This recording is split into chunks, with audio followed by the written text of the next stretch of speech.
Essa palavra ao presidente Lula. Olha, eu queria, primeiro, agradecer o trabalho que vocês estão fazendo nessa COP. Quero agradecer à imprensa brasileira, à imprensa estrangeira, porque, no fundo, são vocês as pessoas que conseguem transmitir a quem não está presente a cara dessa COP. Eu, desde o início, não tinha dúvida que a gente ia fazer a melhor COP de todas as COPs que foram realizadas até agora. E aceitar o estado do Pará e a cidade de Belém como espaço geográfico para que a gente pudesse realizar aqui um evento que não é nosso, que é o evento da ONU, foi um desafio e muita ousadia.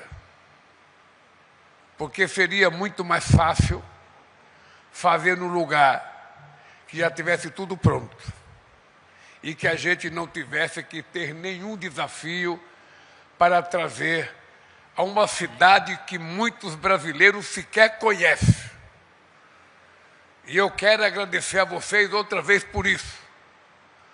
Hoje eu tenho certeza que a China conhece Belém. Hoje eu tenho certeza que Berlim conhece Belém. Hoje eu tenho certeza que Paris conhece Belém. Hoje eu tenho certeza que a Rússia hoje conhece Belém. E eu tenho certeza que muita gente do sul do país, do meu país, hoje conhece Belém. E era muito importante para nós colocar a Amazônia como ela é, do jeito que ela é, na cabeça dos povos do mundo inteiro. Eu tenho certeza que hoje as pessoas conhecem que não só existe uma cidade chamada Belém, que é onde nasceu Jesus Cristo, mas que existe a Belém do Pará, do povo brasileiro, um povo extraordinariamente simpático, agradável e generoso, que vocês devem ter participado. Se vocês da imprensa ainda não dançaram o carimbó, por favor, vá dançar um carimbó, vá comer, aparelhagem. Vai comer, sabe, a melhor culinária que nós temos nesse país aqui. E vá se divertir, porque isso aqui é um povo extremamente generoso e simpático. Eu sinceramente, estou muito feliz. Eu saio daqui agora, eu vou para Brasília, amanhã eu vou para o Salão do Automóvel, que fazia 8 anos que não funcionava em São Paulo, e depois eu vou para Joanesburgo, na reunião do G20, e depois eu vou em Moçambique fazer uma outra visita de Estado a um país africano. Mas eu não poderia deixar de dizer para vocês que essa COP ela é diferenciada. Primeiro porque ela teve representação de muita gente, de empresário. Eu não sei quantas vezes uma primeira-dama trabalhou tanto numa COP como a Janja trabalhou. E ela não estava aqui porque era minha mulher. Ela estava aqui porque ela tinha uma função. Ela tinha uma representação dada pela presidenta da COP para que ela percorresse o Brasil e o mundo falando da participação das mulheres. Como teve gente falando dos empresários, como teve a juventude falando da juventude, porque uma coisa que nós precisamos colocar na cabeça dos dirigentes do mundo inteiro é que esses eventos não podem ser, sabe, perpetuamente litúrgicos, em que só participa, sabe, pouca gente. E muitas vezes em lugar cercado de polícia por tudo quanto é lado, cercado de arame farpado por tudo quanto é lado. A primeira vez que eu fui numa reunião do G7, em Evian, na França, e depois eu fui numa na Escócia, e eu vi tantos arame farpado, tanta coisa, eu fiquei imaginando os líderes que participam dessas reuniões tão protegidos, é porque sabem que não estão fazendo a coisa certa. Porque se estivesse fazendo a coisa certa, eu não precisava ter tanto medo do povo de cada país. E eu estou muito feliz também porque a marcha do povo, sabe, a participação do povo foi extraordinariamente bonita, ordeira, e todos entregaram o documento para nós. Estou muito feliz porque pela primeira vez na história das COP, 3.500 indígenas participaram.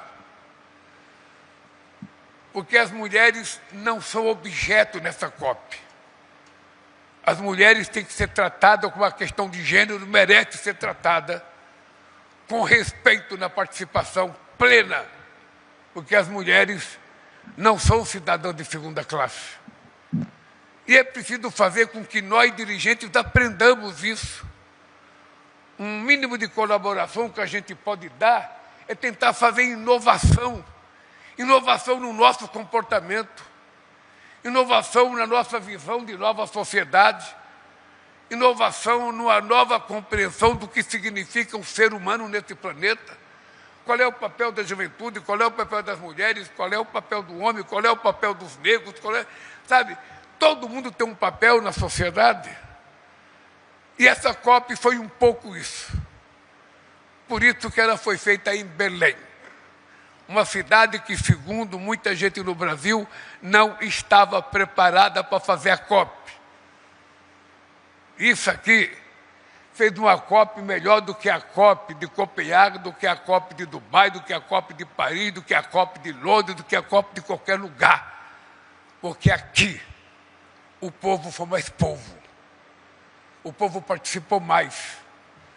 Por isso que a COP não é uma COP do André, que é presidente, ou do Guterres, que é o secretário-geral da ONU, ou uma COP do Lula, que é presidente da República.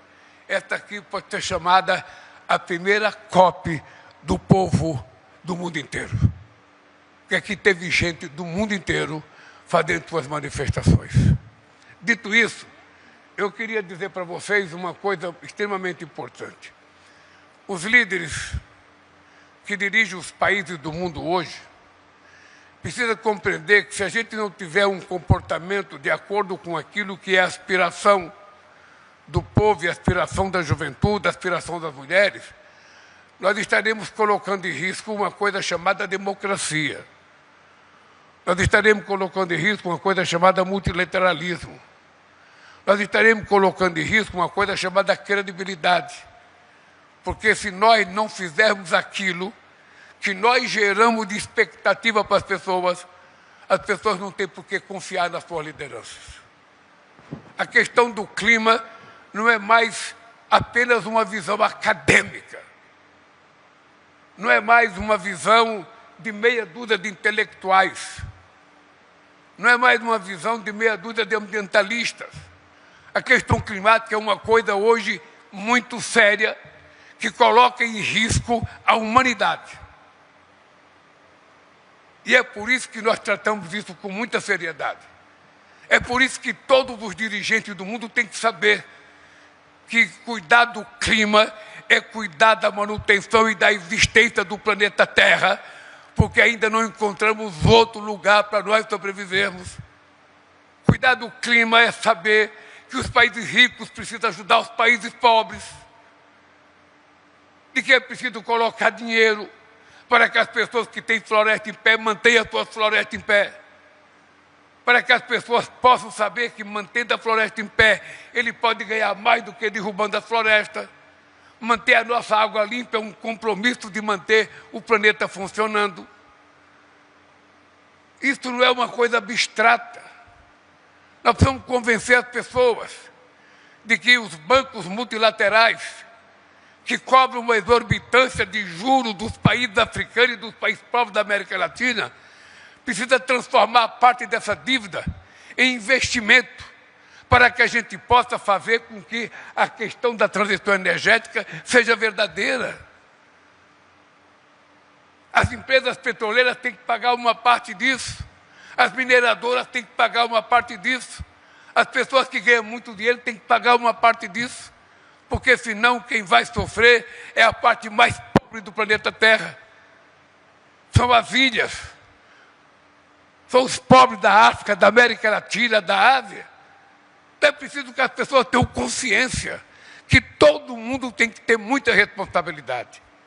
E é por isso que nós colocamos a questão do mapa do caminho.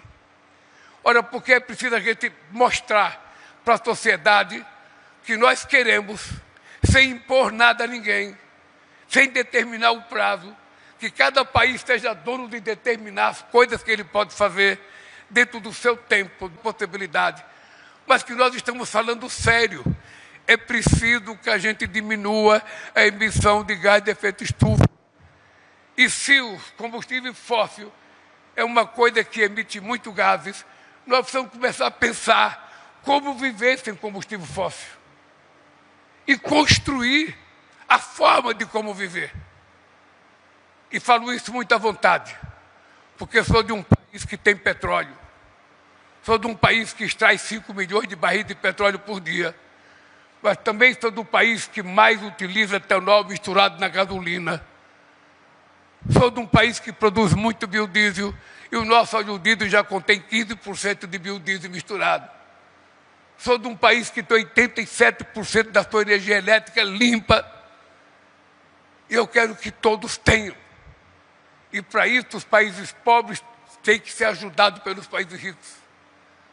Os países ricos podem ajudar a transição energética africana, a produção de biocombustível, a produção de eólica, de solar, tudo tá, não é apenas um pouco de dinheiro, é transferência de tecnologia, de conhecimento, é ajudar os países a dar um salto de qualidade.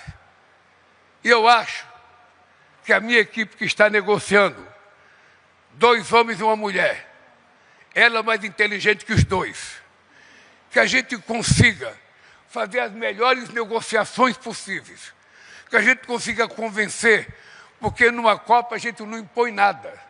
Tudo tem que ser por consenso. Tudo tem que ser muito conversado.